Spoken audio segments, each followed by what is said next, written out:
Hello ನನ್ನ ಸ್ನೇಹಿತರೆ, ಇವತ್ತು ಯಾವ ಗಿಡದ ಬಗ್ಗೆ ಹೇಳ್ತಾ ಇದ್ದೀನಿ ಅಂದರೆ ನೋಡಿ, ಜಿಜಿ ಪ್ಲ್ಯಾಂಟ್, ಝ್ಯಾಮಿಕಲ್ಕಸ್ ಝ್ಯಾಮಿಫೋಲಿಯೋ ಅಂತಾರೆ. ಇದಕ್ಕೆ ನೀರು ಜಾಸ್ತಿ ಹಾಕಂಗಿಲ್ಲ. ನೋಡಿ, ಇದು ಬ್ಲ್ಯಾಕು, ಇದು ಗ್ರೀನು, ಇದು ಬ್ಲ್ಯಾಕು. ಇಲ್ಲಿ ನೋಡಿ, ಇದು ಬಲ್ಬ್ಸಿಂದನೇ ಬರೋದು. ನೋಡಿ, ಬಲ್ಬ್ಸ್ ಕಾಣಿಸ್ತಾ ಇದೆಯಾ? ನೋಡಿ ನೋಡಿ, ಇದು ಬಲ್ಬ್ಸಿಂದನೇ ಬರೋದು. ಗಡ್ಡೆ ಥರ ಇರುತ್ತೆ ನೋಡಿ, ಗಡ್ಡೆ ಥರ ಇರುತ್ತೆ. ಇದಕ್ಕೆ ನೀರು ತಿಂಗಳು ಒಂದ್ಸರಿ ಇಲ್ಲ 20 ದಿನಕ್ಕೊಂದ್ಸರಿನೇ ಹಾಕಬೇಕು.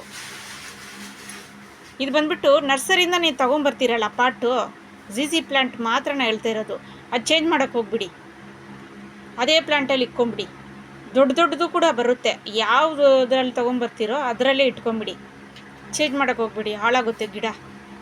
ನೋಡಿ, ಈ ಥರ ಒಂದು ಒಳ್ಳೆ ಪಾಟಲ್ಲಿ ಹಾಕಿಟ್ಕೊಳ್ಳಿ, ಒಳಗಡೆ ಇಟ್ಕೊಂಡು ಮೇಲೆ ಈ ಥರ ಪಾಟ್ ಇಟ್ಕೊಳ್ಳಿ. ಓಕೆ ಸ್ನೇಹಿತರೆ, ವಿಡಿಯೋ ಇಷ್ಟ ಆದರೆ ಲೈಕ್ ಮಾಡಿ, ಶೇರ್ ಮಾಡಿ, ಕಮೆಂಟ್ಸ್ ಮಾಡಿ ಸ್ನೇಹಿತರೆ.